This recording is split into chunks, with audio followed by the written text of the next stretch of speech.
everybody's support, showing that we can all drink clean water and have healthy food.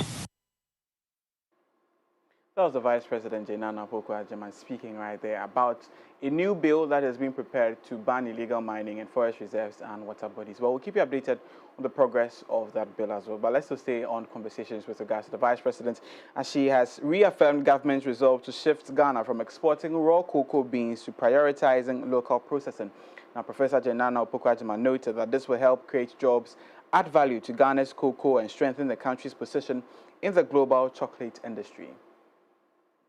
We need structured, blended finance models that combine capital investment with affordable working capital, risk-sharing mechanisms, and technical support that reaches even small rural processors.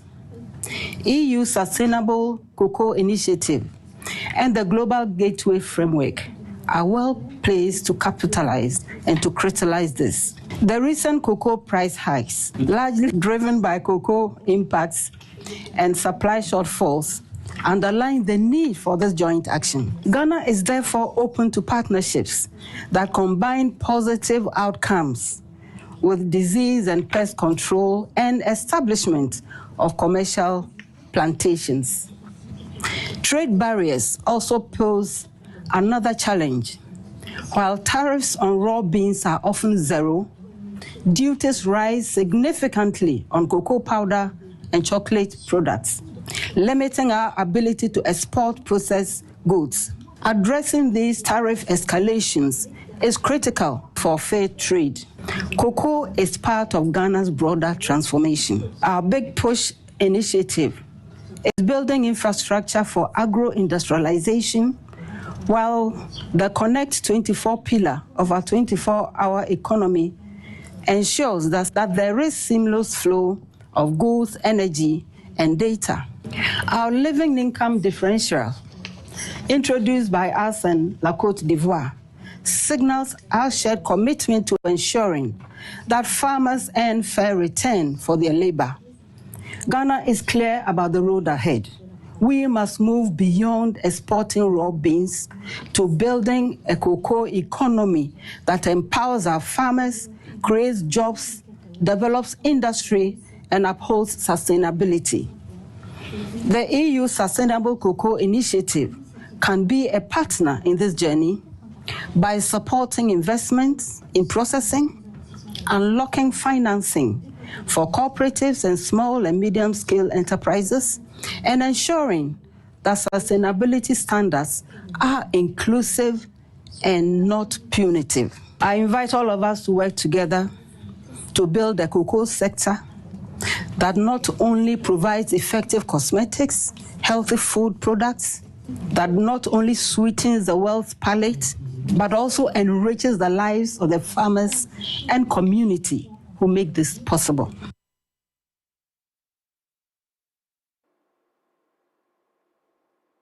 In other news this morning, the acting Chief Justice Paul Bafo-Boni has joined calls for sweeping reforms in Ghana's legal education system.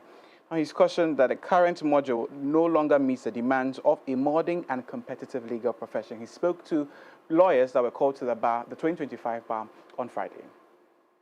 The path will not always be bright. And let me repeat it. The path will not always be bright. It has never been. But justice, as we know it, is truth in action. And so investing in forming and grooming a lawyer is an investment for a generation. So I urge you all to resist the temptation to, as we say, cut corners. The hunger to get rich quick may come. But remember that when every other actor fails the nation, the lawyer must be the one who stands upright to restore hope. Let the call to service and sacrifice guide you your every step. For the robe you wear today and hereafter is not a symbol of privilege, but a garment of duty. You now carry the hopes of a people who look to the law as their last refuge when all else fails them. Guard that trust with everything you hold dear. Each of you carries within you the dreams of your families, the hopes of your communities, and the faith of a nation that still believes in justice. Even more importantly, do not seek to become lawyers who only know the price of everything and the value of nothing. Instead, be lawyers who stand for the voiceless, the macula market woman, the sharecropper at Bosu, the rice farmer at Afife, and the poor child from Ekwapim. The acting Chief Justice for Bar for Bonny there speaking to lawyers who were called to the bar on Friday, asking them to be lawyers who understand everything and not only lawyers who know the value of everything. You're watching the morning news on the AM Club. My name is Augustine and I'm Kobiti Saints. Now, to some party politics, 5 flag-bearer aspirants of the New Patriotic Party have balloted for their positions ahead of the January 31st, 2026 presidential primaries. Now, Kennedy Ohene Japong, the former member of parliament for the Ascent Central constituency, drew the first position on the ballot. Our former Vice President Dr. Mahama Bawumia picked the 3rd spot on the ballot paper. There's more in this news desk report. Lines have been drawn as all 5 presidential aspirants of the New Patriotic Party to the 10th of October 2025 balloted their positions on the ballot paper ahead of January 31st, 2026, their presidential primaries in anticipation of the bigger elections on the 7th of December 2028. The exercise, supervised by the NPP's National Elections Committee and the Electoral Commission, forms part of the party's internal electoral process ahead of its presidential primaries in 2026. At the end of the draw, former Ascent Central Member of Parliament Kennedy Ohene Japong picked the number 1 slot, putting him at the top of the ballot. He was followed by Dr. Bright Ofori, former Minister for Agriculture, who took the 2nd position.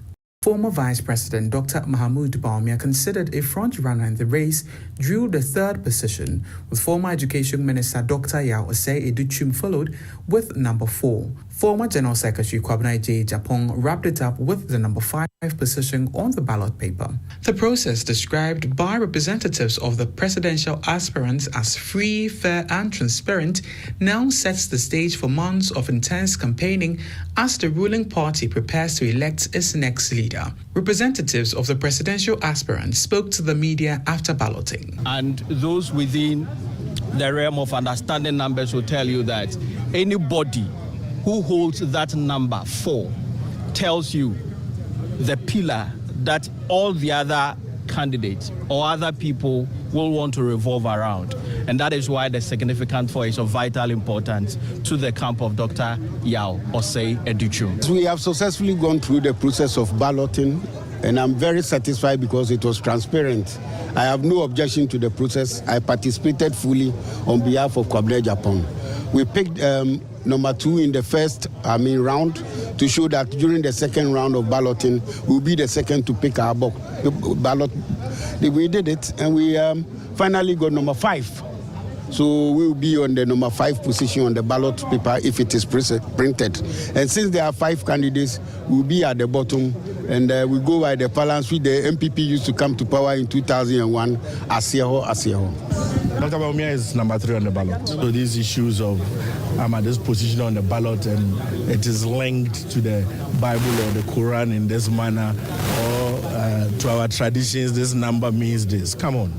We have come way far after independence to still be believing in such superstitious things. I think at this point we should be looking at the aspirants, their strengths, and how the party can leverage that to take back power from the NDC. I told you that we are not so much expectant. We are also not fixated with any number. And I'm saying that even after the balloting, number one gives us another advantage in terms of market, in terms of PR, in terms of visibility on the ballot. And those ones are things that I'm sure we have the right to state them clearly. I'm sure we even agree with you on that. I mean, these are two separate elections, two different dynamics. But you see, the reverse is that from 1 to 3, also, who will rather be lost. This time around, we would rather move from our original position. This time around, we are number one. That should send a strong signal that we are coming up. But you see, the most important thing is that we are not so much fixated on the numbers. What we believe is that whatever number that we chose is divine. Most importantly, we go to the delegates, talk to them, and we are very hopeful that like the Bible says, the heart of the king is in the house of the Lord. Like the river that gathers wherever you like is right. So we are confident. We will go and speak to them, and we are very sure. Growing concerns have emerged over unguarded and decisive remarks from presidential aspirants and some members of the campaign teams. These remarks, the party leadership fears, would widen existing gaps within the NPP. In response, the National Council of Elders has established an ad hoc committee to closely monitor the conduct and utterances of all aspirants and the campaign members throughout the campaign and electoral process. With this done, the stage is set for what is said to be a fiercely contested presidential primaries for the New Patriotic Party on the 31st of January 2026. Who becomes tops? Your guess is as good as mine. Augustine Edem Kobiti Saint reporting from the NPP headquarters in Accra.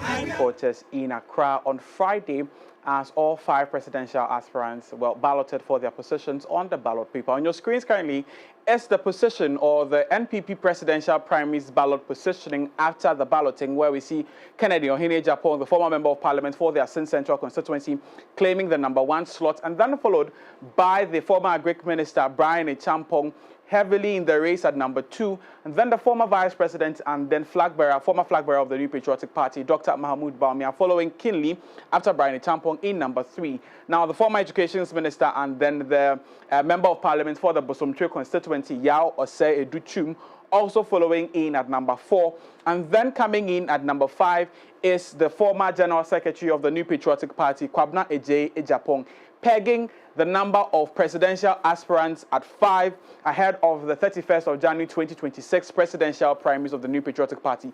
You would recall that in the build-up to the end of the week, the person at number 5, Kwabna Eje Ejapong, was rumored to be disqualified for not meeting some 4 million Ghana cedi development fee he was obliged to pay by the party as part of his filing process as well. We caught up with the representative of Kwabna Eje Ejapong, who balloted on his behalf at the NPP headquarters in Asylum Down, and he said that, he could refer us to the finance office to find out if these details are inconsistent or correct. Well, what this generally means is that we should disregard whatever rumors were in the news circulating that, he was giving some 48 hours to meet these requirements. According to his representative, these requirements were met ahead of the voting, and if there were any inconsistencies, he wouldn't have been cleared after the verdict and then be invited for balloting.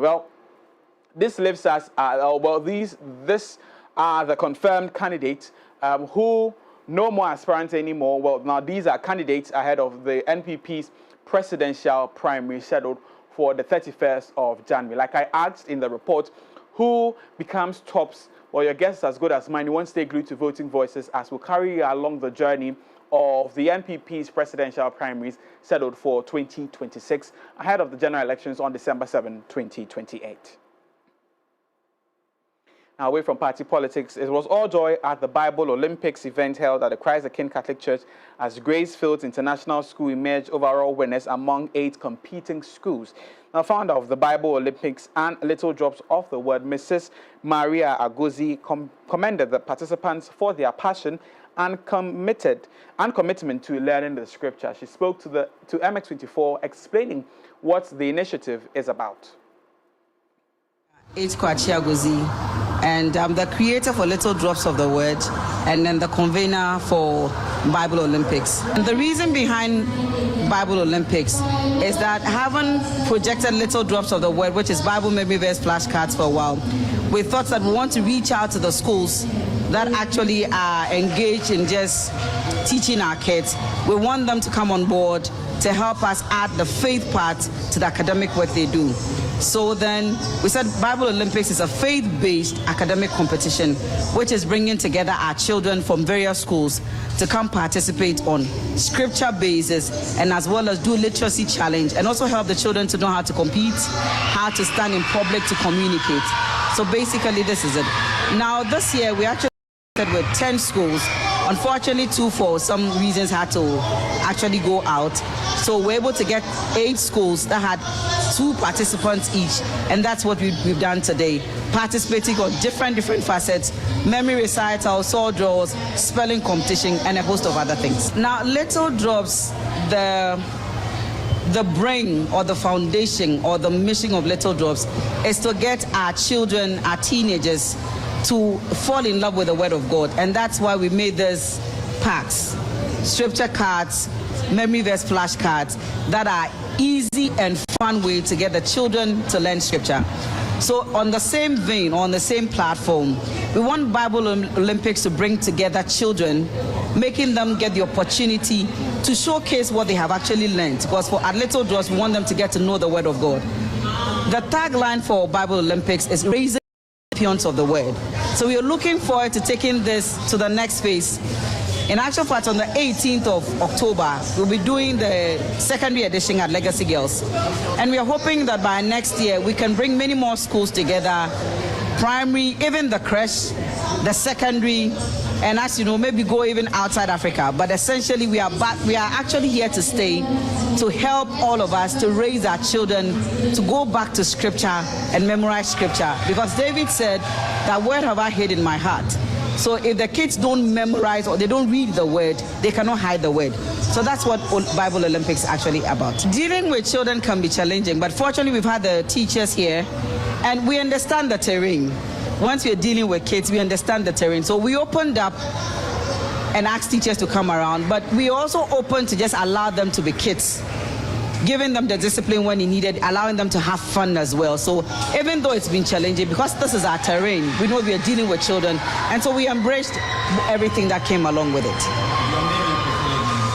So my name is Maria H. Kwachi Agozi. I'm the creator for Little Drops of the Word, and then the convener. But then I call myself the managing partner because I have so many other people who are helping us together to do this assignment. Well, congratulations and all that to Gracefields International School for winning the Bible Olympics Challenge and Little Drops of the Word over the weekend. Well, that's all for the morning news on the AM Club. My name is Augustine Edem Kobe to Saint. For more news and updates, visit our website, mx24online.com, or follow us on our social media pages. It's MX24 News on Instagram and MX24GH on all platforms. Remember, it's the start of a new week. Be positive. Let's be productive together. Enjoy the rest of the show. Thank you so much, Auguste, for coming through with those stories. It's time for us to get into the world of sports right here on the AM Club. Visit www.mx24online.com for news, exclusive behind-the-scenes videos, up-to-the-minute sports updates, and the latest broken pen stories now. Experience more of MX24 Online. Visit mx24online.com today. MX24, fun, fearless, and factual.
Good morning, welcome to Sports on the AM Club, and Sports on the AM Club is brought to you kind of sketchy Betway. Betway ensuring that you are always getting more. This time it's all about turning whatever you stake either on a sports game or on a casino game into points so that you are able to turn it into cash at a later date and also just enjoy that goodness with no strings attached. It's unique and it's only on one platform, that is betway.com.gh. Terms and conditions always do apply. Regulated by the Gaming Commission of Ghana. With Betway, you're guaranteed to always get way more. Mimi, good morning. How are you doing? Good morning. How are we doing? I'm good. I'm good. Yourself? Wonderful, wonderful, wonderful. It's good to know you're good. It's good to know you're living. That's it. How about you? We're going with the float and we're going with the wind. Okay. I was hoping that you'd be excited this morning as Ghana becomes the the first sub-Saharan African nation to qualify for the 2026. 2020, is it 2026 FIFA World Cup? Yeah, 2026. There are a lot of narratives, there are a lot of stories around it, but it was quite hectic. Was it? It was. How many goals did they win with? It's just one. The first of Kudus, actually. The entire series, this is the first time Mohamed Kudus has actually scored a goal. And it happened somewhere in the 47th minute. The first 45 minutes was very dry and had a lot of people, agitating in the stadium. But after that goal, you could see that the presidential box was excited, was ecstatic. Fans were chanting USA. Ghana. All right. Let's get into our stories.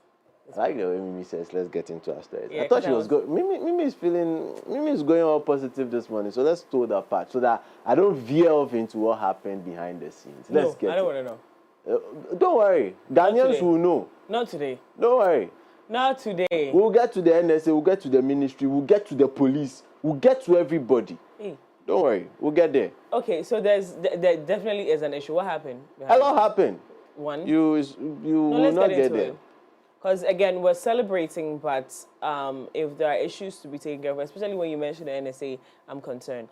Unless, of course, you're going to be giving us the details on off the cuff today. Then. Oh, I can give you the details on off the cuff as well. But some of the things, I really want to take it up with the powers that be. Okay. So that if I get turned down, that makes it even more. Okay.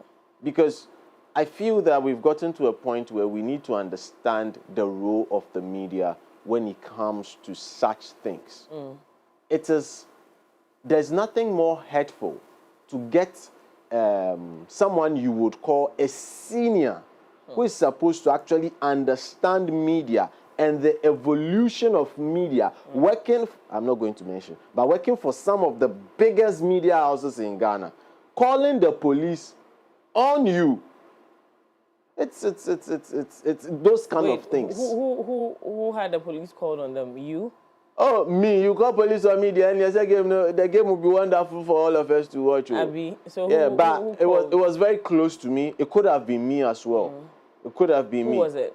No. I'm not going to mention names. I'm not going to mention names. I'm not going to mention stations. I'm not. Okay. So what happened? So the media stand here would have to pick this issue up with the NSA as well, because it's disheartening to see people buy lower VIP tickets ending up at the media stand. Why? And then some of them would end up confronting each other and wanting to get into a fisticuff. Why? That's where I'm coming from, saying that we need to talk to the NSA about that. And also, I think the police need to understand our role when we get into that space, that media stand space, our role there, what we are to do, and also how they can help ease our stress, not add to our stress. Interesting. The details of this issue will definitely come up on Off the Cuff, so do not miss the show today. We'll get to all of them.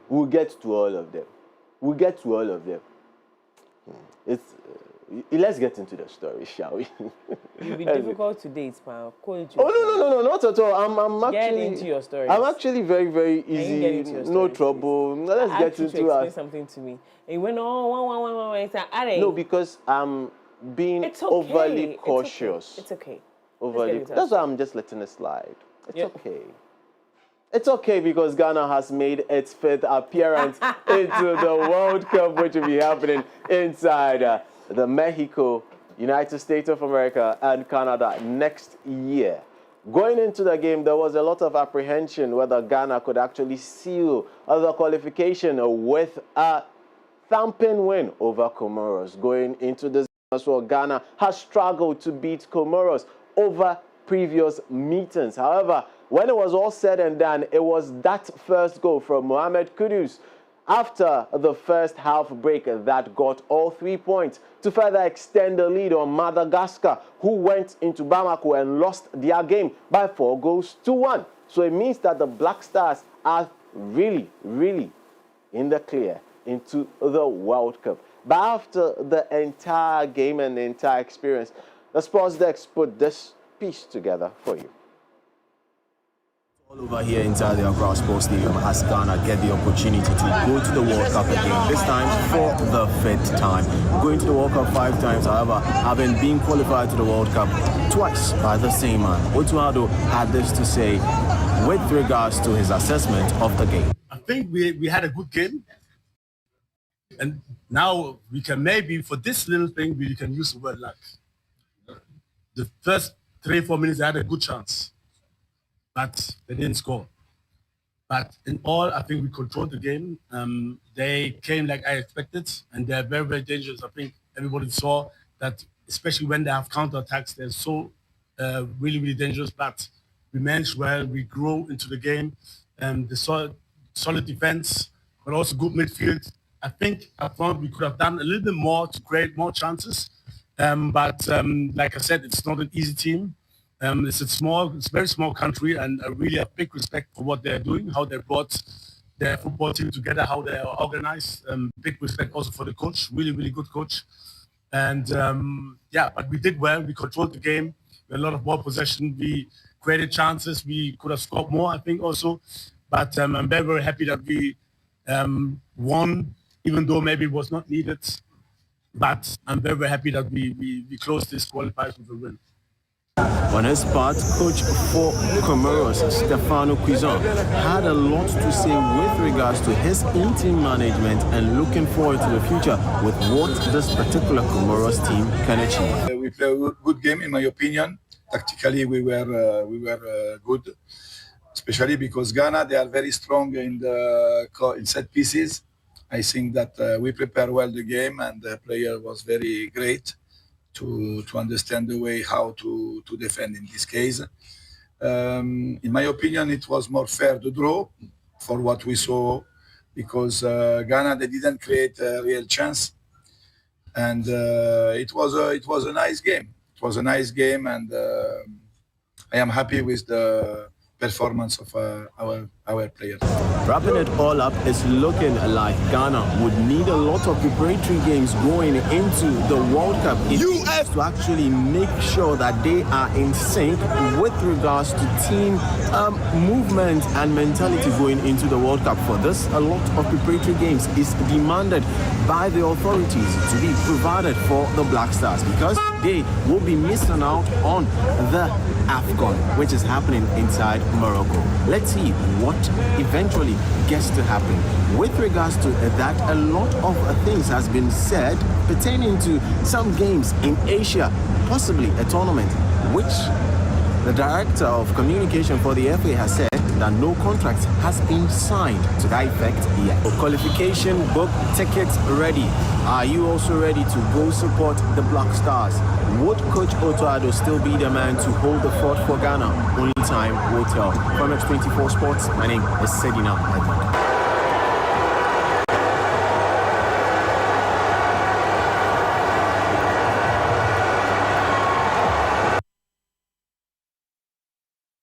Still staying in the exciting mood, yes, President of FIFA, that is Infantino, he has also sent a special message in the direction of Ghana, congratulating the country and also urging them to do more when they get into Mexico, Canada, or the United States.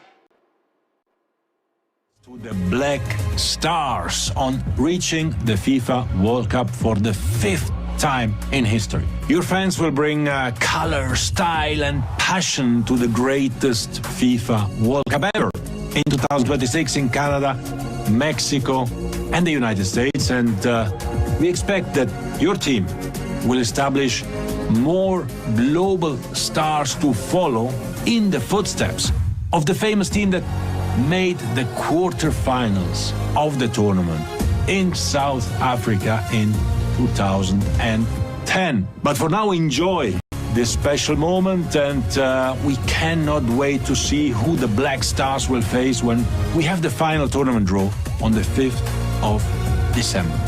See you all very soon. Well done. Congratulations. Bye.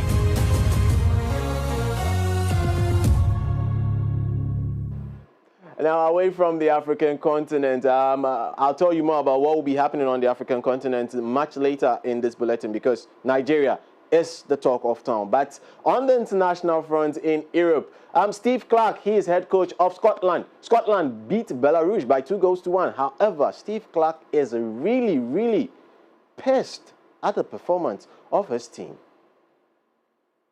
Really, really disappointed. Possibly as disappointed as I've been over the whole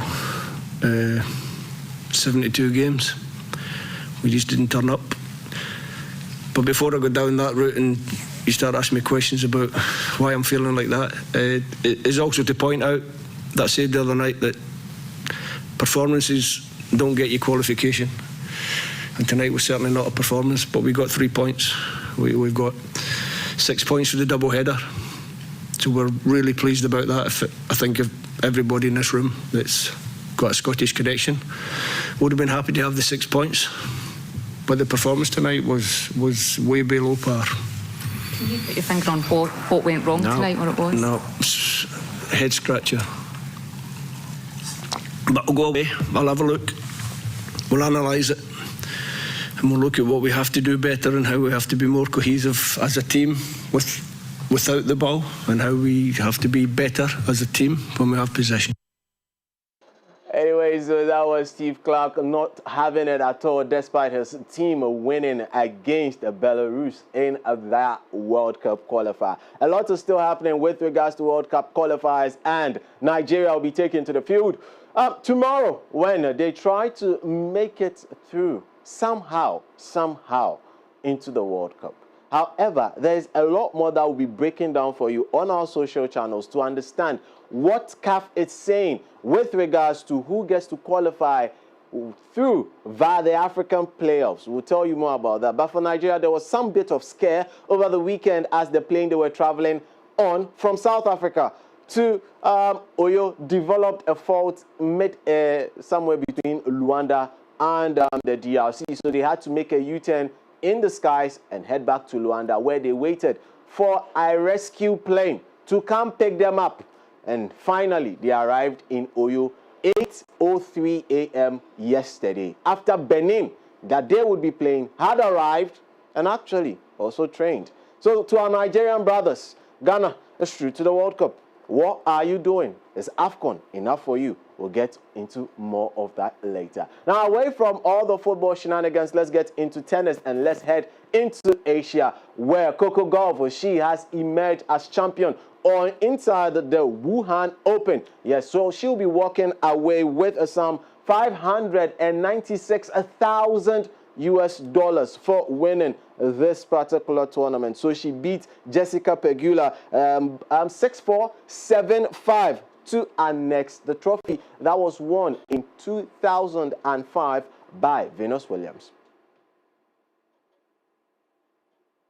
Thank you to all the Chinese fans and all the fans that have been supporting me here and also in Beijing. You guys have been like beyond my expectations. I literally had to bring an extra suitcase back home because of all the gifts that I received. So I just want to say thank you all so much, all the love, the support, and everyone that makes me feel so welcomed in China, especially so far away from home. And I think that's why I have good results here, because of the good energy. So we've got more for you at 4 p.m. with regards to highlights and some teams already booking qualification. What's also happening in the Under-20 World Cup, we'll be bringing that to you. And also there were some games on the local front for the Ghana Premier League. Would put all that into a nice basket for your consumption. My name is Sedina Edmond, and Sports on the AM Club was brought to you kind of sketchy Betway. Betway ensuring that you always get a way more. Now this time is all about a more loyalty point, which will be converted into cash for you. How do you get to play? It's very simple. Simply log on to www.betway.com.gh, stake a bet or play a casino game and get your money converted into points, which can later be converted back into cash with no strings attached. It's unique and it's only on one platform, that is betway.com.gh.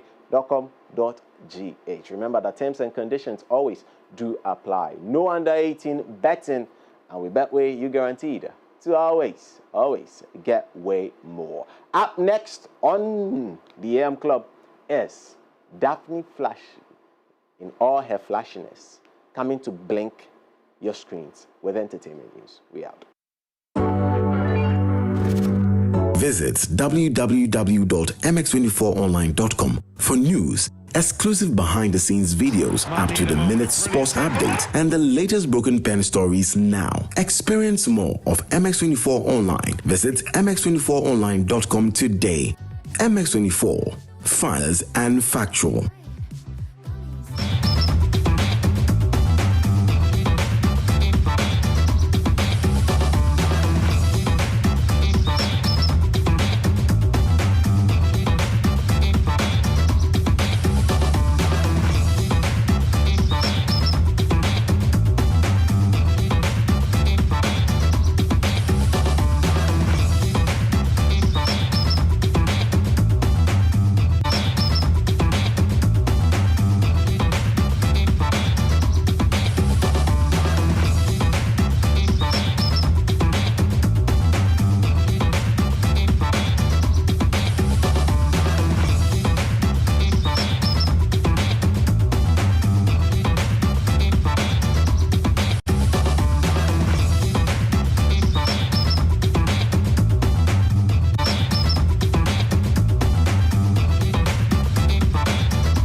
Good morning, ladies and gentlemen. You're welcome to Entertainment News segment right here on the AM Club, the biggest morning show in the capital. And as usual, I get to give you everything entertaining in Ghana, in GH, in Africa, and beyond. Congratulations to the Black Stars of Ghana. I saw a whole lot of people trooping into the stadium to support Black Stars of Ghana, and I like this.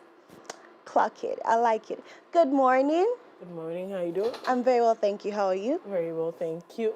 How was? Was what? How was God's ultimate? Don't ask me. Don't ask me. Because it will be very unprofessional on TV today if you ask me. Can we move on? How are you doing?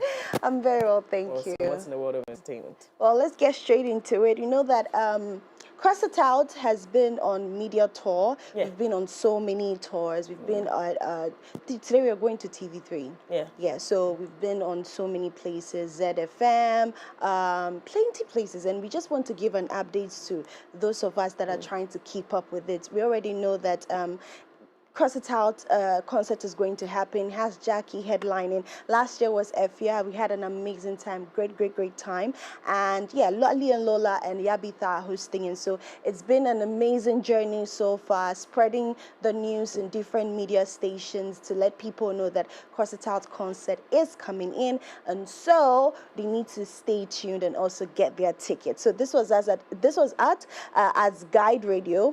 Yes, Guide Radio at DGN. And so there's a whole, there's a whole package. So I'd like everybody to take a look. And so let's take a look at it. We'll be right back.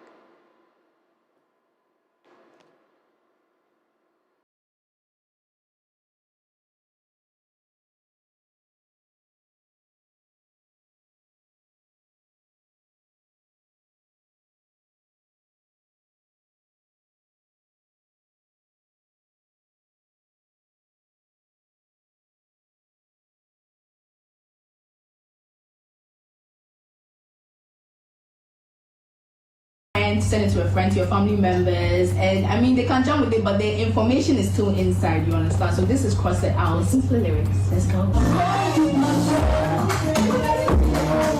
Campaign has helped so far.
Yeah, so these are some of the highlights, the ongoing media tour that has been happening ahead of Cross It Out concert happening live this October, and I can't wait, okay? Last year was an amazing one. I'm sure this year shot nothing than that, yeah. Mimi, what are you expecting this year's Cross It Out concert? I'll say the entire project is an incredible one. I have never seen anything like this. I was just watching and thinking that a media house puts together something like this and says, I'm sharing this with the world. This is amazing. I think I want to give it up for the Cross It Out team here. Again, it's a great initiative. The world needs to hear about it. Every single part of this journey, from schools to on air to creating content out of it, making sure that people take seriously the conversation around breast cancer. For me, it's just mind-blowing, like event of the year for me. Now to the 24th, I am looking forward to the energy Lali and Lola bring to the table. I'm looking forward to Yabitha. I'm looking forward to Jackie. And every other person that would be joined. I met Maya Blue yesterday. I think she's performing, isn't it? So I'm looking forward to that, and the fact that it is not just entertainment, it's not just education as well. It's both. It's a blend of education and entertainment, and also creating awareness. I'm just looking forward to the entire. Me too. I'm looking forward to that. Well, let's move away from that. I know last week you said that somebody's family matter is not my issue. It's not my problem. But you like to date inside. But no. But if the family keeps bringing the matter, so it's yes. Whose family matter have you got to because I know you've been trying to say Daphne stay away. Yeah. But then again, what are they saying now? Okay, so there's been the family of Daddy Lumba has come out with a statement again, but they're also, legally going legal for legal against Akosia Sewa. Yes. For claiming for putting a court injunction on the funeral arrangement of Daddy Lumba. As a wife. As a wife. Explain to us what is going on with them. I want to see if I want to have an opinion on this matter. Well, let's get into it, shall we? Yes. But before that, Is it not sad that instead of Daddy Lumba to have a good rest, to rest peacefully, this is happening? Decisions, choices. Decisions, choices. Decisions, choices. Choices. You see, I see.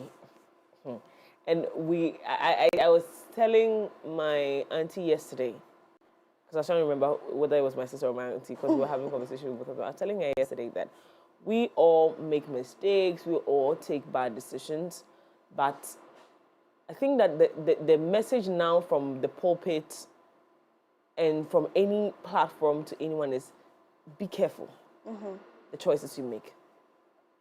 Because the choices you make affect you way even after you're gone. Daddy Lumba was not just any man. He's a legend. Even after his death, family are gathering and the whole world is coming to see. I knew people that flew, and that's no, I'm not even exaggerating. I knew people that flew for the 1 week. I'm going to take a boarding to just come and attend his 1 week, celebration. So listen, I'm saying that the choices he made and the choices every single party in this game or this fight has played is going to affect them whether positively or negatively. We all have choices to make in this life. The ones you make, be ready to face it.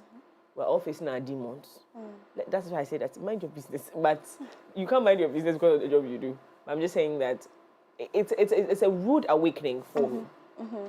Like, it's a very rude awakening. I like what you said, because in an interview on Friday, there was an interview where Nana Romeo was interviewing one of Nana Champon's kids, Jackie's big sister, and then he said that has she seen what's happening in Daddy Lumba's family, and I hope that one day when your dad also goes, this is not going to happen. She said she wants to just keep quiet and stay clear away. Do you know from what I mean? that. Yeah. Do you know what I mean? And every family has their secrets that they would like to all die with. But if you're a public figure, it's imperative for you to be very calculated. Yeah. I think you can't be too careful. You can't be so careful or whatever they say. But you can try to get towards perfection. I was saying over the weekend that perfection is a disease. And nobody should actually get themselves infected by perfection. But you can't actually try to be excellent at the things that you do. He was an excellent spirit in his career. But look at what's happening with his family.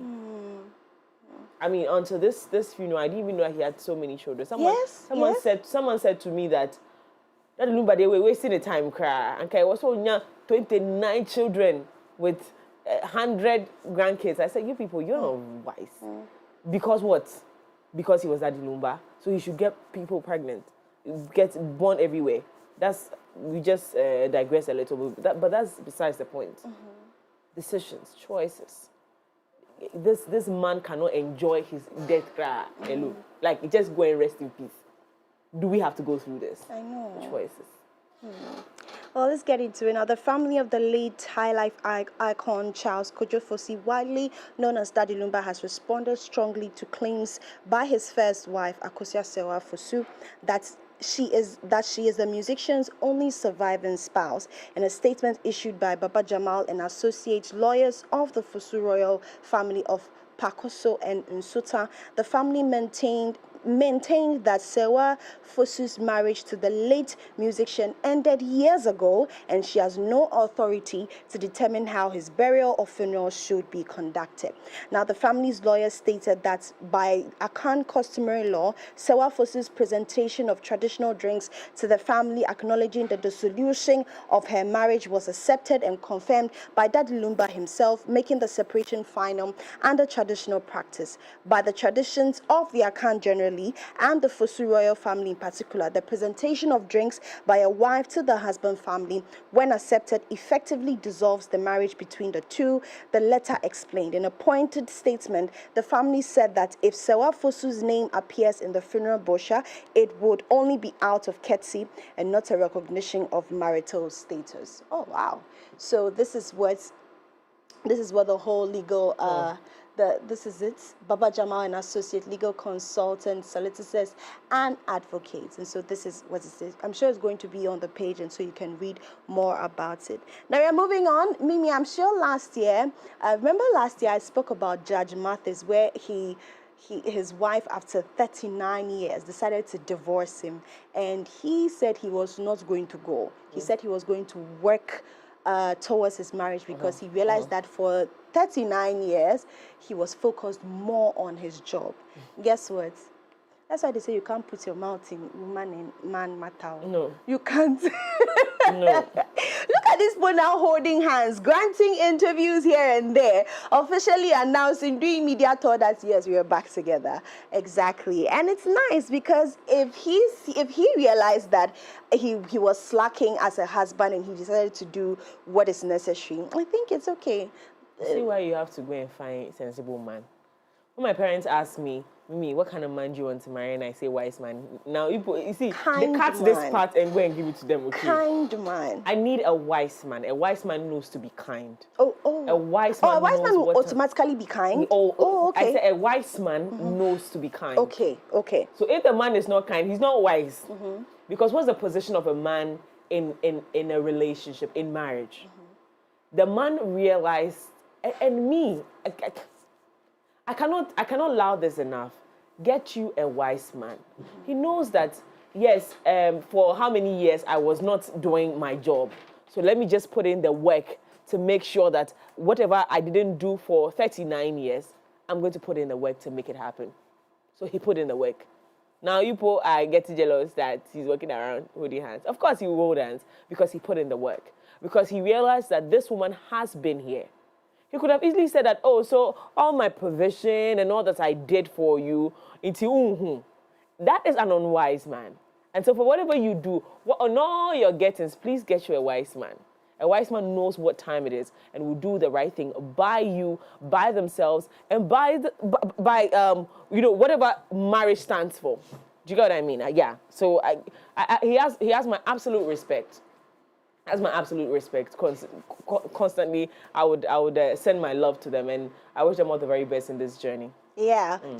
And so there's a video to that, and so let's take a look at the video of when they were explaining how they worked on their marriage. Let's take a look at it.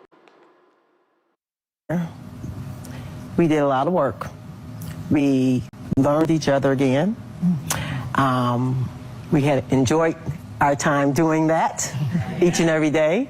And it's just been progressively just great. I mean, every day it's been just wonderful. You know, what is that song, Woman to Woman? That's there's an old song my mom used to listen to. Betty, this is Shirley. Shirley's Betty. Woman to Woman. Person to person. I think that stepping away from your marriage and stepping away from your family is not an easy decision for anyone. Or to take a break, whatever you define it as. How do you, as a woman, explain that feeling of needing that moment to process who you are at that time? Well, I have always, like you said, I supported him always. And at that time, I felt I needed to just take.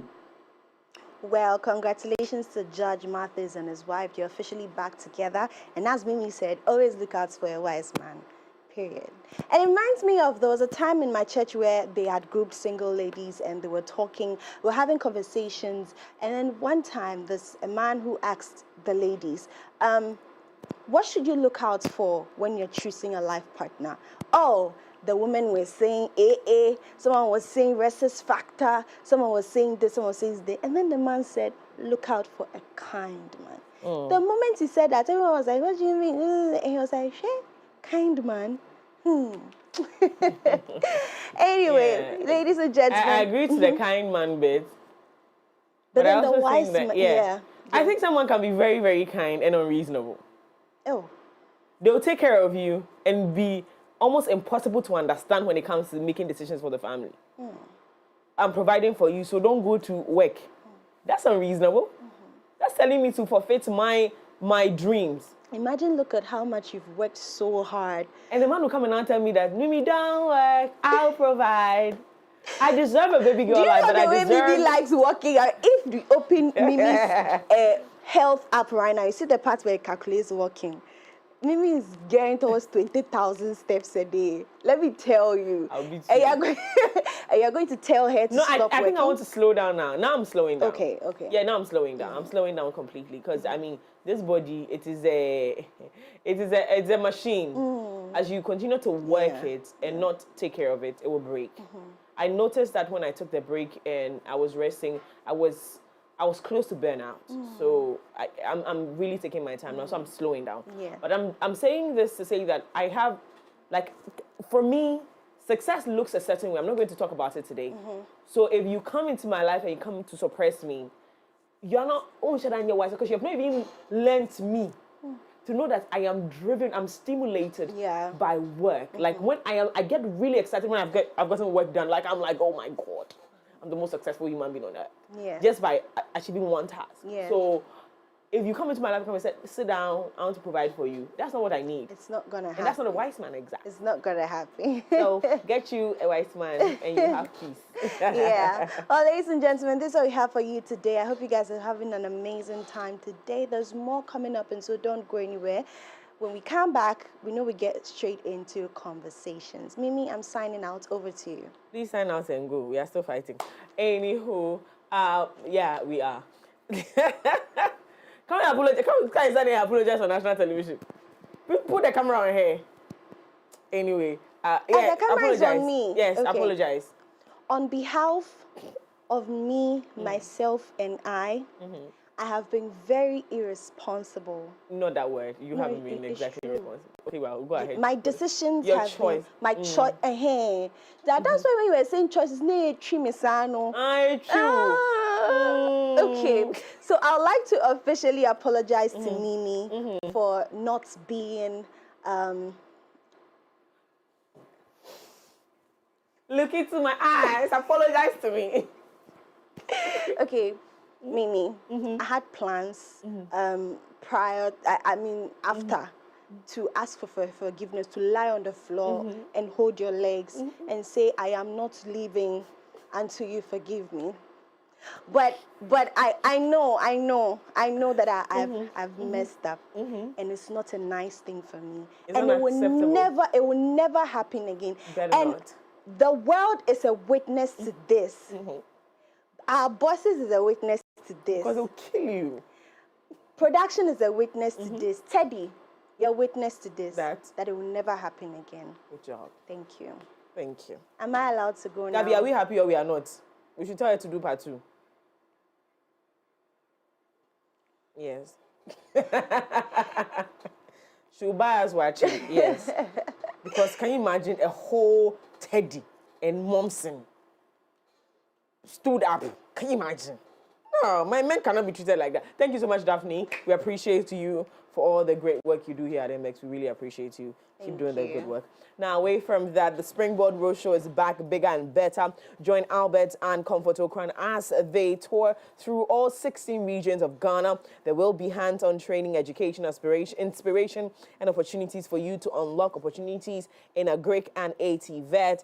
Dial star 718 star 50 hash or call 030-8255-775 to register now for free. Follow at Springboard channel on all social media platforms for tour updates. Springboard Roadshow 2025, 16 regions, 500,000 people. That's youth. One amazing experience, and to make sure not to miss out on this one, Telecel Cash, your secure and convenient cash platform, is still offering the lowest charges ever. Even better, sending money from Telecel Cash to Telecel Cash. It is still free on the Telecel Play app. So whether you are paying school fees or sending cash to your favorite people, send the keke. Remember, you can make payment to all other networks anywhere cash transfer is accepted as means of payment. Dial star 110 hash or download the Telecel Play app today. Na send the keke. More coming in from Telecel. They say more data, same price. Telecel bundle allocation have been reviewed and now offer 10% more data at the same old price. In addition, your favorite 400 Ghana Cedis data bundle allocation has increased from 190 GB to 250 GB and does not expire. This means you get to enjoy more data at no extra cost. Simply dial star 700 hash or *530# to access a variety of unbeatable data deals on Telecel domiciles on these enhanced offers. Today, stay connected with Telecel today. Also remember to be connecting with Telecel. Telecel connecting energies. Now, that's it for Coffee Daily right here on the AM Club. I hope you've enjoyed yourself. We have something even more amazing coming up. Today's conversation on Lifestyle Daily, which is obviously, so on Mondays we do get into our political conversations. Today we are looking at assessing the 10 months in government, the NDC government, or do I say His Excellency John Mahama, who is currently in Beijing with his wife for the Women World Women Conference or something like that. Yeah, I think I'm going to find out. Well, 10 months in government, what have they done? Are you impressed? Are you excited? Are you looking forward to the next 3 years with this government? Because in the next couple of days, we will be wrapping up 2025.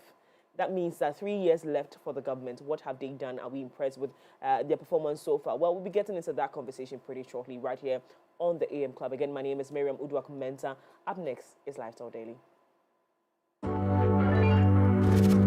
Visit www.mx24online.com for news, exclusive behind-the-scenes videos, up-to-the-minute sports updates, and the latest broken pen stories now. Experience more of MX24 Online. Visit mx24online.com today. MX24. Fun, fearless, and factual.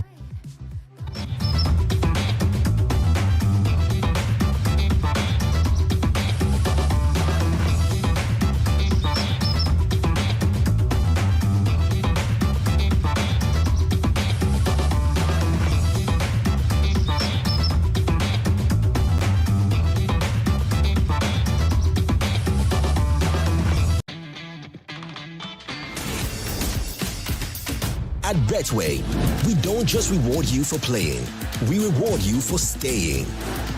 Introducing Betway Rewards. Earn points on every bet you place. It's that simple. You can also convert your points to cash whenever you like. With Betway, loyalty always pays off. Join the action today and start earning points. Mini Ojo from the connection man. The open BR Meso too. Come. Mate, Pacho Shabo Sukanka. Kukawi. See what kiosk number 22. That's all your brajo. Oh, that's so too. So around. Yes. Mommy, you show our unya so well. Hello. You show our uko boats. See what last stop. That's all your Sister Rose. Hold up. Sister Rose, Miss no customer be. So to the mommy. Also, unya so spot. See what circle. Boys me. Nyanya walk up. You sound.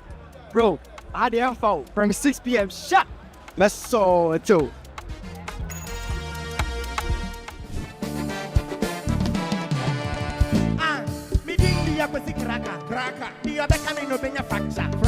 When we connect our energies, great things happen. Connect to a world of amazing and endless possibilities with Telecel. Telecel, connecting lifestyle, connecting passions, connecting dreams. Telecel, connecting energies.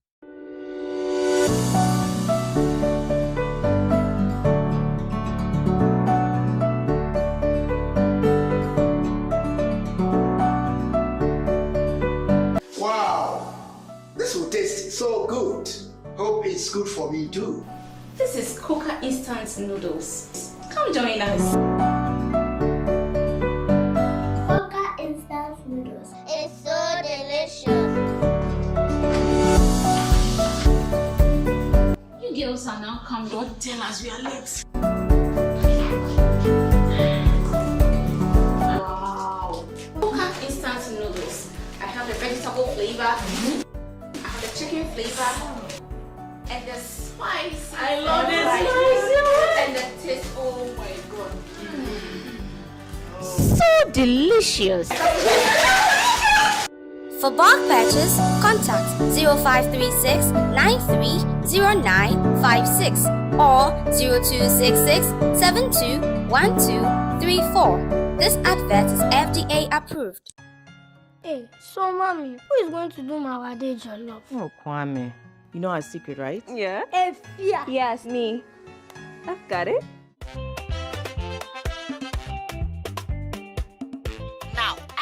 Gino Jollof Mix.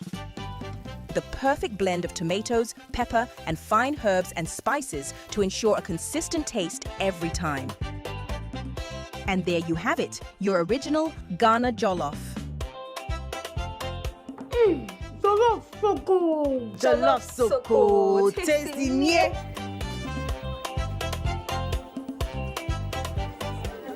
What is going on here? Enjoy Jollof the Ghana way. Gino Jollof is made with the perfect blend of tomatoes, pepper, and fine herbs and spices to ensure a consistent taste every time. This advert is FDA approved.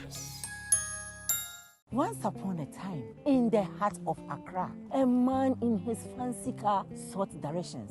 But oh, the Ghanaian way. Hello, bro. Good afternoon. Good afternoon. Can you please show me where the Presby Church is? Oh, sure. Go straight. 10 left at the big mango tree with the broken branches with most of the mangoes falling. Right after that tree, there is a water cellar. If you reach, ask there. Anybody will show you. When the Black Stars stick to the field, every Ghanaian becomes a coach. Why Fatika want to be dribble? The coach must go. The sacred cue for our beloved Gobe. As we wait patiently, rehearsing the perfect vibe. Mami Gobe nubi, Mikoko no. One Garino. These, my dear ones, are some few moments that makes our Ghana truly special. And as we share these stories, let us also remember a plate of lele rice, connecting our hearts through the flavors of our culture. Lele rice, ye nimno free tete. This advert is FDA approved.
Are you bold, intelligent, beautiful?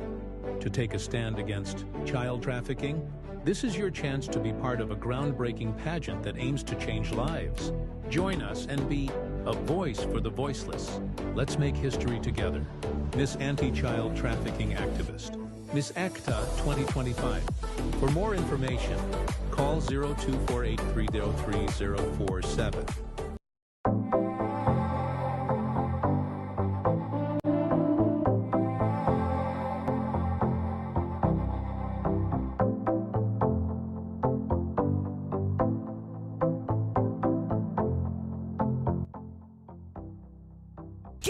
Ghana, the Springboard Roadshow 2025 is here, connecting through 16 regions, inspiring 500,000 youth in one amazing experience.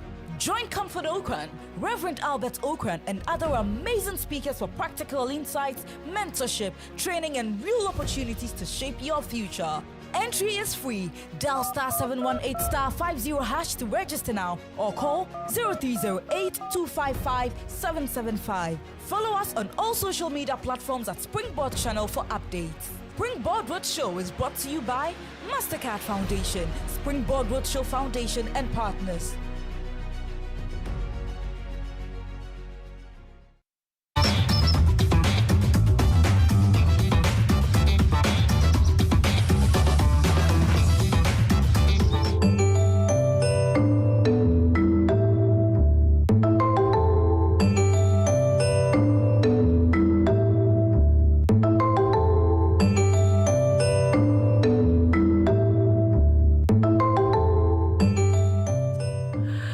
It's a beautiful morning, and I am super excited for us to have this conversation.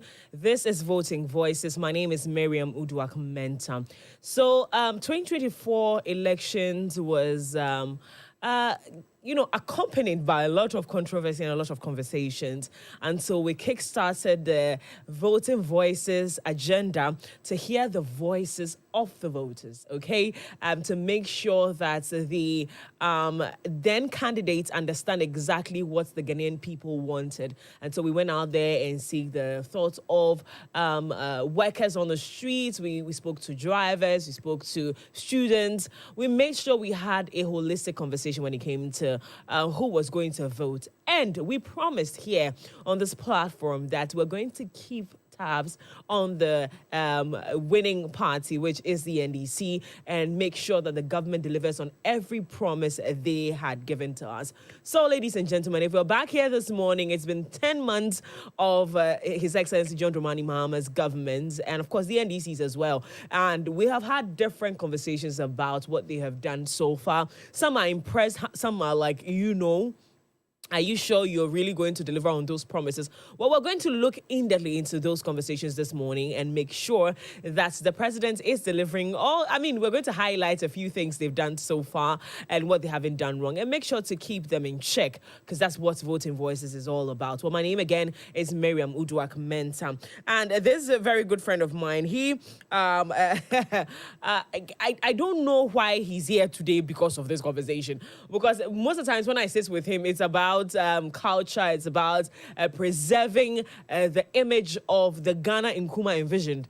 Well, today, I think, it falls in line, isn't it? Well, good morning, Edmund. How are you doing? Good morning. Maybe I will call. Everything cool.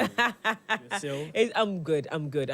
We're also going to be joined by Bright Ofori. He will be joining us via Zoom, and also representing the NDC. That's, of course, the sitting government. Reginald Ashian-Subuasing also would join us. But, of course, we're going to kickstart with who's in the studio this morning. Albert, yeah. How is it? It's good. It's going great, and I know it's the same for you. So. Well, God has been good. Yeah. I'm not here to speak for the government, but I think so far, so good. I'm not impressed with a lot of things, but I think they've, and I've said it countless number of times on this platform, that if they stay on the tangent they kicked off with the first 2-3 months, then we're headed for success. If not, because we've seen a few hitches so far, and we're worried. I mean, a lot of Ghanaians are worried, really and truly. Whether or not the goodwill Mahama had, he still has it, or whether the goodwill, because I think that, genuinely, and I'm going to say it here, I think the goodwill Mahama had didn't trickle down to the NDC. The NDC still has a few things to work on as a party.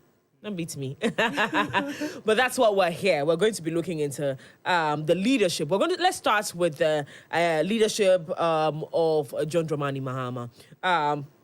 Are Ghanaians satisfied with the President John Dramani Mahama's performance for the past 10 months? I was going to say 10 years.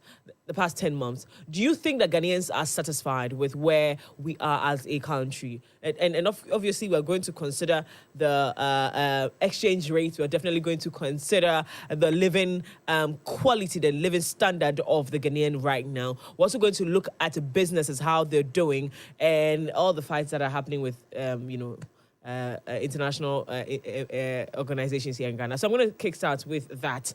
Is Bright online with us? Okay, so Bright will be joining us. Albert, let's get into that. Okay, so just as you earlier stated, and majorly I don't like to do politics, but I fight for the betterment of the lives of the people in the country.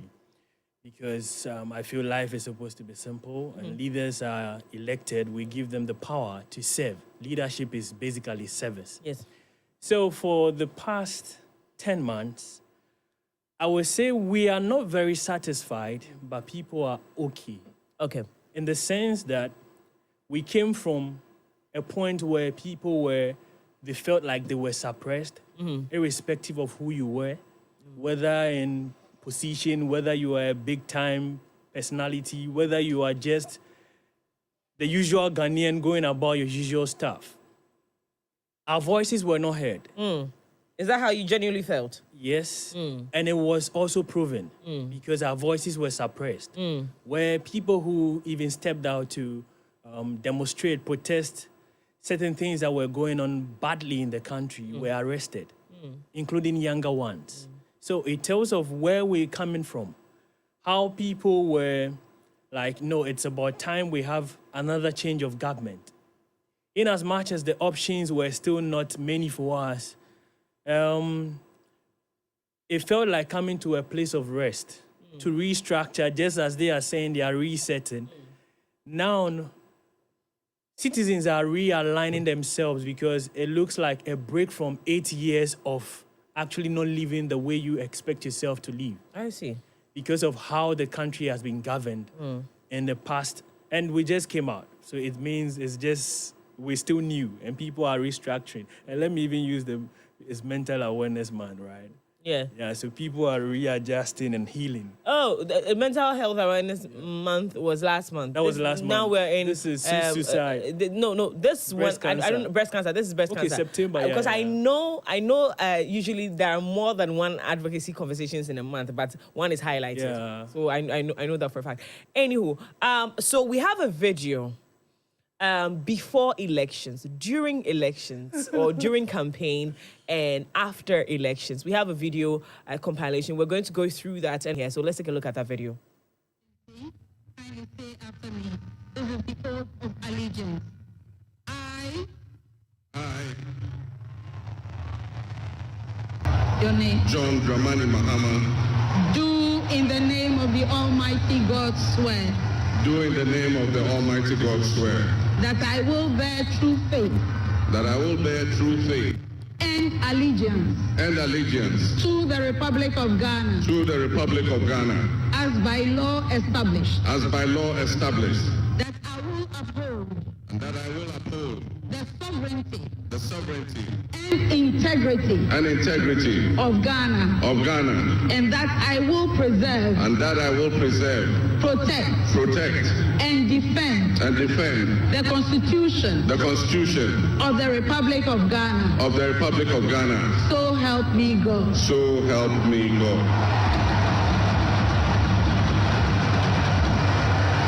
The world in which Ghana exists today, as I begin this presidency, is not the same world in which we have lived under other presidencies. There are tensions and conflicts that have not previously existed between nations. These tensions and conflicts place pressure on alliances to decide where we will support. And so what does this mean to us in Ghana? What could it mean to our economy? Where do we fit in this geopolitical maelstrom? Now more than ever before, we need to strengthen our ties with our neighbors to ensure that we're working together to keep our sub-region safe. In my 120-day social contract with the people of Ghana, I pledged to restore discipline, integrity, and accountability into our governance. Today, we're taking an important step towards fulfilling that promise with the official launch of the Code of Conduct for Political Appointees. This code represents a bold declaration of the standards we must uphold as servants of the public. It reflects our commitment to build a government that is ethical, responsive, and worthy of the people's trust. Let me be clear. This document is not a ceremonial one. It is a living and enforceable framework that outlines what is expected of every individual appointed under this administration. I promise to scrap the e-levy, the COVID levy, the 10% levy on bet winnings, and the emissions levy within my first 90 days in office. These tax expenditure measures were central to our 2025 budget statement. On April 2nd, 2025, I signed several bills into law, including the Electronic Transfer Levy, E-Levy Repeal Bill 2025, the Emissions Levy Repeal Bill, and the betting tax. We have delivered on 3 of these 4 specific tax repeals as promised. The COVID levy has intricate linkages to the existing IMF program. As a value-added tax, we have agreed with our multilateral partners to include it in our overall VAT rationalization exercise that is scheduled for September this year. Now, with the elephant in the room. State of emergency. You know, yes, I have the power to do it. But the president acts on the authority, not only on the authority, on the advice of the National Security Council.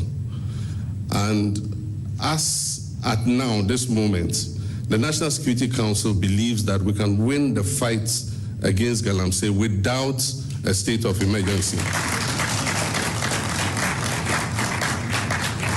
I want to assure you that the day they advise me otherwise, that, boss, now we need a state of emergency, I will not hesitate in declaring a state of emergency. Well, a couple of months ago, this wasn't the conversation that was being had here in Ghana. The national security was still in place. People in that office were still in place, and we asked that the SWAT government, declare a state of emergency. Comparing that to what we have now, study is saying that we are worse off when it comes to the fight against Galamsey. And in terms of how it affects us, well, research is also saying that, or researchers are communicating to us that our food, our foods are being laced with cyanides, with mercury, and all of that. So, indeed, if the NDC thought it then a couple of months ago that a state of emergency was necessary, even at that time when it hadn't gotten to this point, then I don't know what we're talking about. But that's my opinion, okay? That's my opinion. It is a fight that I have sat with the NDC and the MPP several times, and they have said to us that let's not politicize this conversation because it's gone beyond that now. It's gone beyond political colors. And of course, we have Bright Ofori online. Good morning, Bright. How are we doing?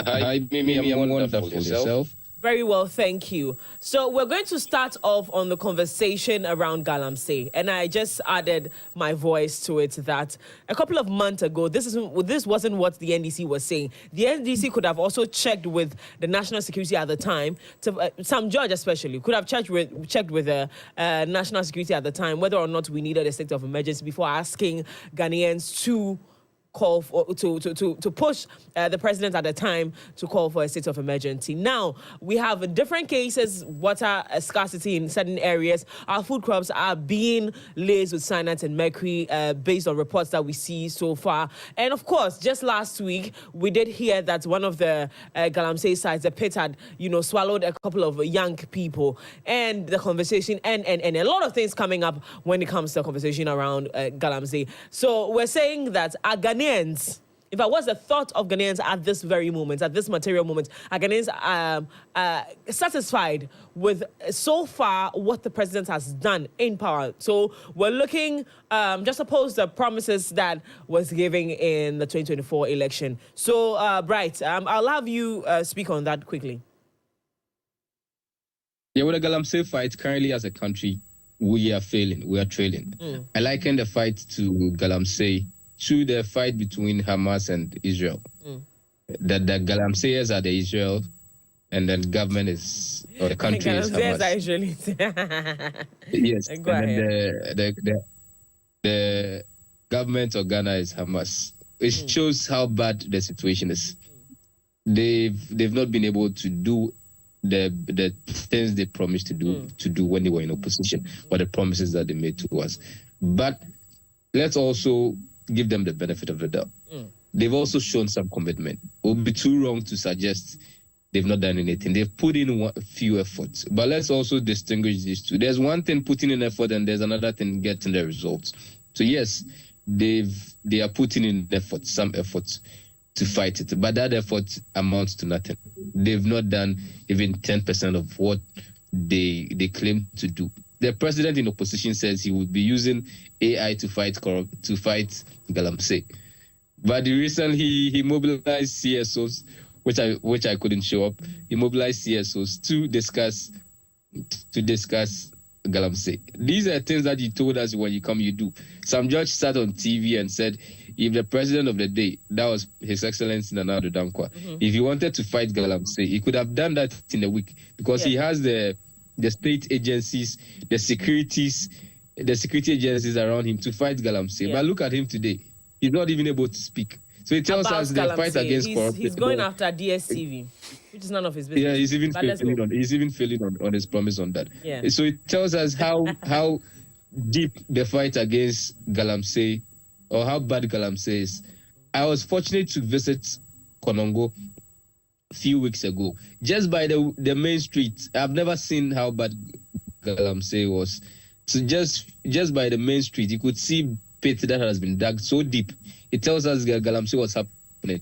Even in the other villages, you could see the people were still doing it. So the fight against Galamsey hasn't been won in any way. We are still far behind, and as a country, we need to take it serious. People in the next few years, as we already seen, will be tempted to import water. So I believe Galamsey should be treated with the urgency and then every seriousness that they need, so that we will be able to fight it. The president keeps calling for support. There is no support bigger than what the president received on 7th December 2024, where all Ghanaians, we gave him the mandate to become a president. With this support, it means he has the security agencies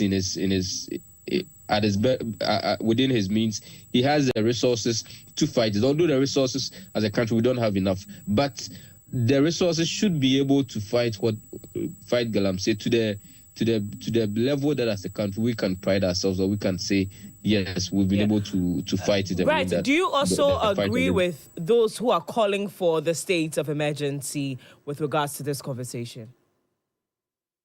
Personally, I do not know what goes into calling for a state of emergency. So far as the so let me see if I can help us. So I'll break it down. So again, not just for you, for those who are watching watching us this morning.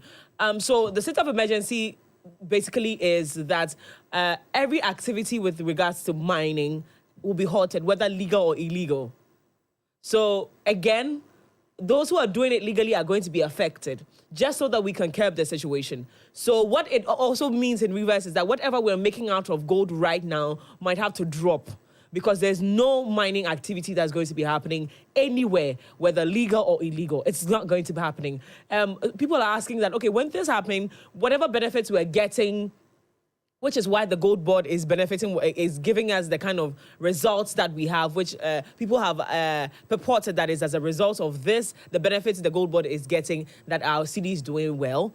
We're not going to be getting that. Other areas are going to be affected economically, because you know that gold is one of our biggest exports in Ghana. So yes, we're going to be affected. But the reverse is that the waters are now going to have the opportunity to heal on their own, as opposed to the suggestion that has been thrown on the table, which is chemically, fixing the waters. This is our water bodies. This is going to help the water heal on its own. No activity in any mining site whatsoever. So that is what the state of emergency is. We're looking at this explanation. This is for all of us who are laymen. With this explanation, do you think that you're going to support the call for it? With this background, it also tells me farmers wouldn't even be able to even go to their farms. Mining activity, Bright. Mining activities. So farmers are not included. Mining activities. So you may not necessarily ban mining, but you would also restrict people from visiting water bodies or areas, the bush, because Galamsey is usually done in the bush. So if you are declaring state of emergencies, you also you issue some level of persona non grata, declaring certain areas in our bushes, in our forest zones, and no-go area. For mining activities. So I want us to be clear, for mining activities. Now, what that also will mean is that because so far, right, and again, I want us to have this conversation in perspective, so please pardon me if I'm cutting you, but what this also means is that a couple of weeks ago, in fact, in his first address, he did mention, that's His Excellency, he did mention that just about the time he was going on the podium 2 weeks before then, he had been told that some young miners had entered into a certain forest reserve. I think Etiwa, I believe, has entered the forest reserves again, which means that they had defeated the the instruction to not go there. Yeah. So even at the time, he was saying that, Charlie, we are still fighting this. You know, these people have gone back to the bushes again, to the forest reserves. So what that declaring a state of emergency means that we are going to be having a regulated system where security will be on the ground, making sure that nobody goes into the forest reserves for mining activities. Exactly. Every other activity will be allowed. So the issue is when people are going to the bush, when you see people going to the bush to mine, they tell you they'll be holding cutlasses and other things. That's why there's security, right? That's why there's security over there. So let's get it. They will tell you they are going to farm. Yeah, so for you to achieve it properly, you issue the non-persona non grata. You declare as part of it. They may be tempted to add to it that no one should go to certain zones, which some of these zones originally, some farming activities go on around that area. So for us to declare a state of emergency, I am not in the best position to confirm whether as at now we need it. But the issue before us as a country is an emergency issue. So even without declaring or to declare or without declaring, it's an emergency issue that we necessarily need a state of emergency to fight it. Even without declaring it, if we have the commitment, if there's political will, there's seriousness even within the security agencies, no snitching, no giving out information, equipment that are seized from miners, MCs and DCs do not, or party officials do not instruct the security agencies to return it to people, and there's that level of seriousness. Without declaring an official state of emergency, we should be able to make some solutions or achieve some results so far as the fight against Galamsey is concerned. So I am not I'm indifferent when it comes to declaring a state of emergency. Okay. But even without declaring it, as a country, we should be able to fight Galamsey as if we are fighting war. Because it has been a very serious issue for us all. So we need to fight it with all agencies, even without declaring state of emergency. Great. I'm going to hold you right there and come back into the studio. Albert, still on the Galamsey conversation. I sat here and did say that, listen, I think that declaring a state of emergency shows a little bit more commitment than what we have on the grounds. Yes, the IMOS is good. Blue water, green water. Blue water guard is good. Conversations on responsible mining, which is making sure that these big conglomerates, these big businesses that mine, these mining companies that are actually doing legal mining but are big companies, will give a small portion, which is a portion that they usually don't mine at, to galamseyers in quote, or small scale miners, to come in there and mine without having to go into our forest reserves. This has also been had, which is probably, according to the president, not probably, but according to the president, was the initiative he was trying to launch when our 8 gallant men lost their lives. Now, all of these things are great, but every week when we wake up, we hear a different conversation about how bad. The point where Prince Minka, who is the communications lead at Gold Board, posted a flyer of one of the NDC communicators who is at the Land and Natural Resources Department, also Commission, I don't know how they're called. She did say that so far, the conversation around Galamsey is getting worse. And our water, bodies are being damaged, and it's getting... So if their own part we leave every other protocol and go to the extreme and then declare a state of emergency and do what needs to be done. Why can't we do that? And so there are people who have legally been given that you cannot just pick or select just efficiency. Means that once you halt all mining processes, even ahead of halting it, declaration of state, by this time your land ministry and all those people should be doing the assessments to know that maybe when we declare state of emergency, this released, and everyone would, this is not just from the government side, but we have all seen that these people have the legal ways to mine, and they are mining the right way, which is environmentally friendly. And even Sami Jemfi stated that, how do you trace these things? You can't trace illegal and legal gold. It means whether someone is mining and is not environmentally friendly, but these things can be checked later on. And when we know where these things are coming from, in the global market where we are promoting that we have to safeguard our climate and all those things, our lands and environment and all, and we end up putting people's precious lives at stake just because we want to make more money, and not more money for everyone, but more money for a few. So we cannot continue to choose champagne for a few over good drinking water for everyone. It means declaring of the state of emergency. May I say we are already in the state of emergency. And in a state of emergency, urgency is key. So that's why we need to see the government acting in an urgent way to tackle the crisis. And I tell people also that we could see clear rivers, but clear rivers does not necessarily mean restored rivers, because the heavy metals there and all those things, they take time. And the extent to which the river bodies and our lands have been contaminated and polluted, we will take years to restore. But then, I will prefer that we put the states' money or funds at stake than putting the states' precious lives at stake. So if we halt activities and it would even affect the economy, I know one way or the other we are eating right. Yeah. We will survive. Yeah. One day we will pay off our debts. But when we put the precious lives of the citizens at stake, where we are losing them at the expense of making more money, I don't know when we are going to resurrect the dead. So I would rather we have more debts to pay for whatever reasons, because we are halting to restructure, realign, and receive back the right sources of life, because water is life, than to lose the lives of the people.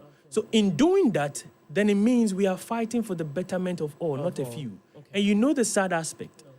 And that is why you find a few even in government talking against this galamsey thing, because galamsey is no respecter of person.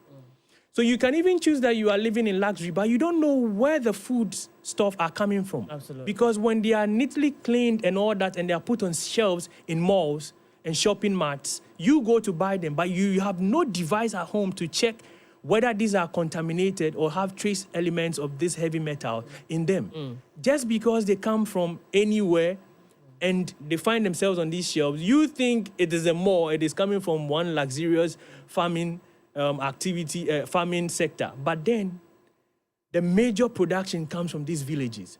So it's about time we tackle this, because no matter who you are, on what level you are, how much money you have, one day, somehow, somewhere, you will actually receive and you feel the effects of galamsey on yourself.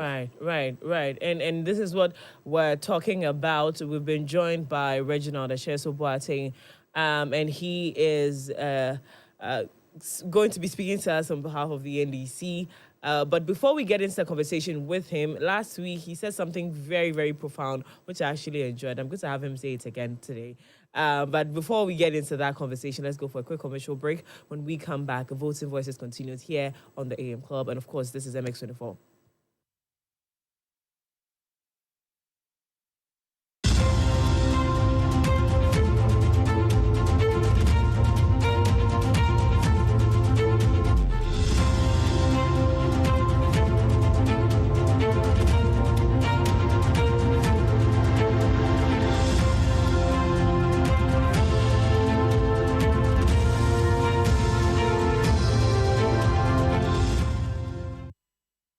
Once upon a time, in the heart of Accra, a man in his fancy car sought directions.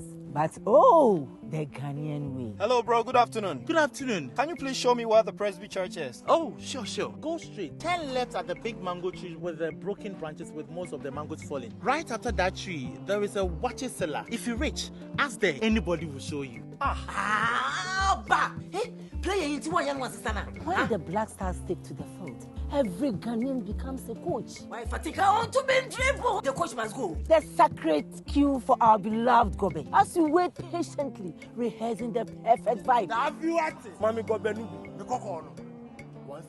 One garino. These, my dear ones, are some few moments that makes our Ghana truly special. And as we share these stories, let us also remember a plate of lily rice, connecting our hearts through the flavors of our culture. Lily rice, ye nimno free Tetteh. This advert is FDA approved. Hi, my name is Ruki. I'm a TV host and a self-styled chef. Cooking is my ultimate passion, and it's something I would say is my calling. Now, for those who cook a lot like me, there's one fact they'll always state. Ingredients decide how tasty your food is. And for me, the game-changing ingredients is water. Tap water at the moment is not the best option considering what's going on in the country. Also, such as water can taste weird and produce too much waste, so it's a no-no for me. My number one choice for cooking is Jibu water. Cooking with Jibu water enhances the flavor of your food. And it's not just that. Unlike other brands where you have to pour it from a heavy bottle, the 20-liter dispenser bottle comes with a tap that makes things so easy. So you see how simple it is with Jibu? Cooking with Jibu gives you big flavors and great taste without all the stress. Remember to cook with Jibu. Jibu, transforming opportunity to thrive. Hey, so mommy, who is going to do my wade jollof? Oh, Kwame. You know our secret, right? Yeah? Efia. Yes, me. I've got it. Now, add your Chino jollof mix. The perfect blend of tomatoes, pepper, and fine herbs and spices to ensure a consistent taste every time. And there you have it, your original Ghana jollof. Jollof so good. Jollof so cool. Tasty nie.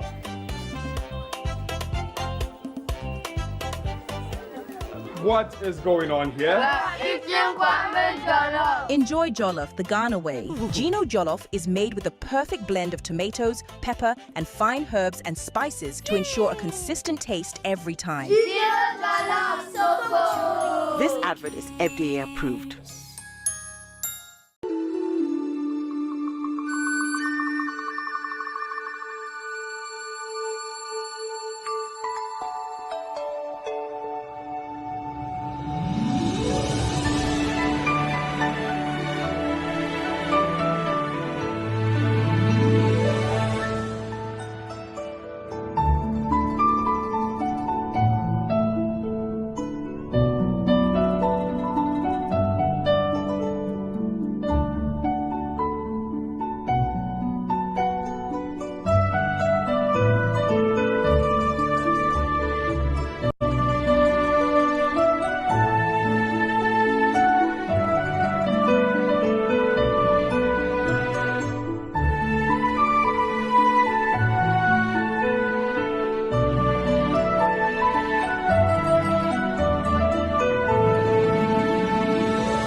At Betway, we don't just reward you for playing, we reward you for staying.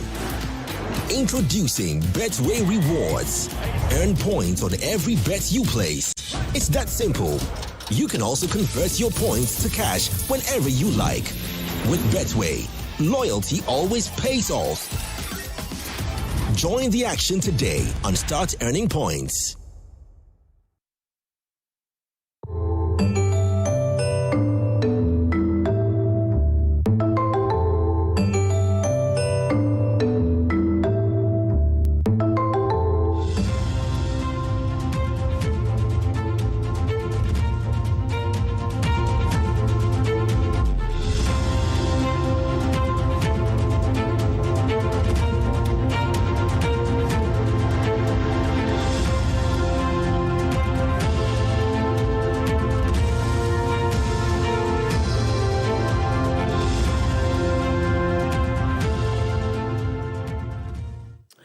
Welcome back. This is Voting Voices here on MX24. My name is Miriam Uduak-Menta. I have my guest seated here. Albert is in the studio with me, but online I have Bright Ofori and, of course, Reginald Tachesu-Bate.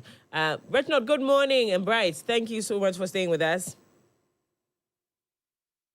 Hi, good morning, Miriam. How are you doing? I'm very well, thank you. Yourself? I must apologize to all of you. I wanted to join you in the studios. I don't know. Some things just came across, and I'm so sorry about that. You're busy. That was a shade thrown at you. We're asking you to work for us, so please work. But I said something earlier before we went for the break.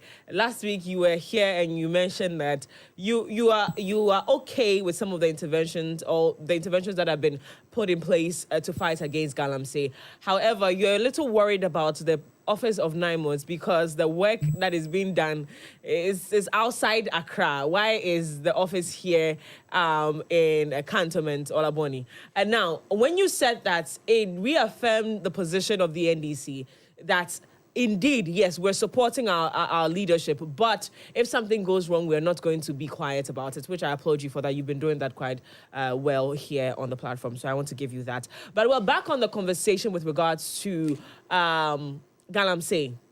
Now, we were waiting for Parliament to reconvene so that we see the position of the LI to, is it 2462, I believe, yes.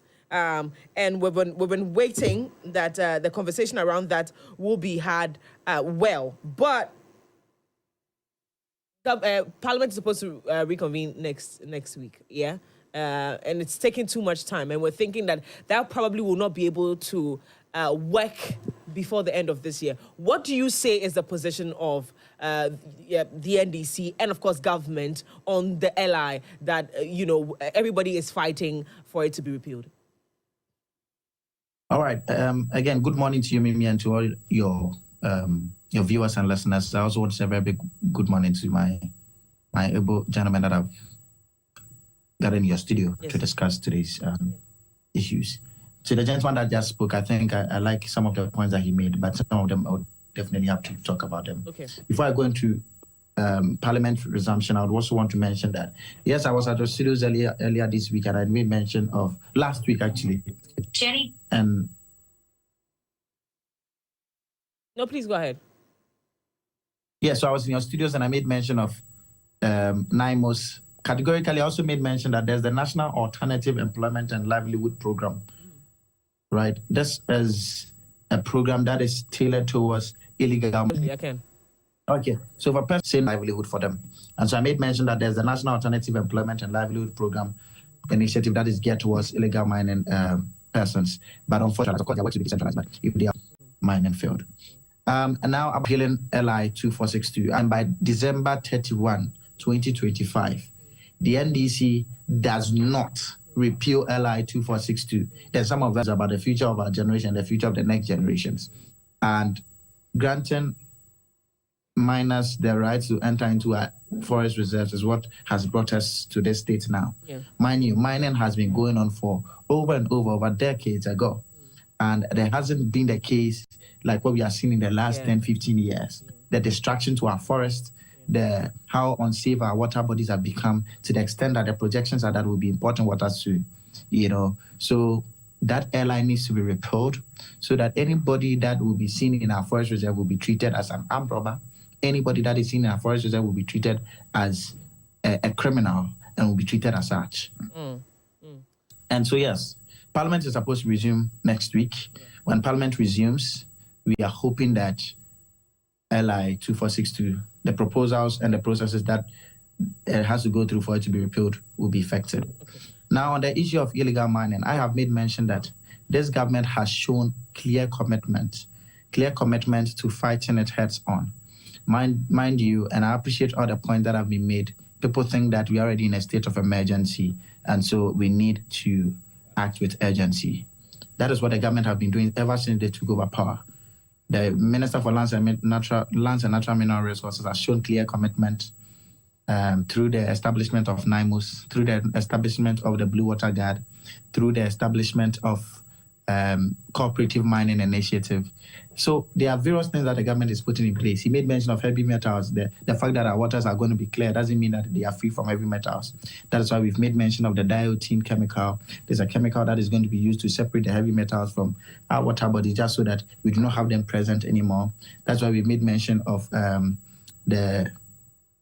we are also proposing alternatives to arsenic and mercury. So for the small-scale miners that will be mining in the future, they no longer have to use mercury and arsenic we have come to the table not with just words. We've come to the table with solutions. Do you understand? The government promised that we're going to use AI to fight illegal mining. That is what we are doing. Every excavator that had entered into the country is now being tracked and being geofenced. You cannot go out of your geofenced area. If you go out of it, it means that you indulge in a criminal activity. You'll be sought after. You'll be treated as a criminal. Every excavator is being tracked. Before you import an excavator into the country, you need a license that is being enforced, although that was not enforced in the previous OSWA government. So there are so many things that the government is doing. We've employed over 1,000 blue water guards. These are people from various communities that are supposed to be ensuring that the water bodies are safe from illegal mining operations. They have the right to report these people so that they can come after them. There's also a way of capacitating locals so that they can join in the fight. You've heard of meetings with the National House of Chiefs, the Regional House of Chiefs, and the various District House of Chiefs, and all of that, to get the chiefs also involved in the fight against illegal mining, so that it is not just centered at the top, but it's purely decentralized. The government had made mention that there's going to be an increase in budgetary allocation for 9 months, just so that they can recruit more, so that they don't just go to a space, secure, sack illegal miners, and then they leave. They are not going to have last year, if you are not able to do your usual illegal mining that is supposed to put food on your table, it means that you think differently. And so there are so many serious commitment that is being shown towards the fight. Again, we have made mention that ever since we came into power, we've arrested over 1,400. Our focus is on the kingpins that are found to be a proposal from the Attorney General who's hastened. His Excellency has also met with the Auditor General, the Attorney General, and then so to fasten already in 2025. Yes. Time not the operation, recover all loot. We need to recover all the loot and all of that. And so yes, there are so many things that we are doing in the fight against. Okay. That I'm saying. I would have everyone get the chance to speak on some of the notable achievements of the sitting government. But before we get into that, we have done extensively some great had an extensive conversation around the illegal mining conversation. Again, we will wait for Parliament to reconvene and see what will be of the LI 246-2. But having said that, let's talk about the communication strategy of this government. So far, there has been the National Accountability Series, where we get to meet different ministers and what they're doing. They get to communicate with us what they've done so far, what they met, and what they're doing to fix what has gone wrong in what area and what the new additions have been so far. Do you think, gentlemen, that's and with this one, I'm not going to take any take from Reginald. I'm not going to include Reginald in any of this conversation. But in terms of communication from appointees to His Excellency himself, do you think the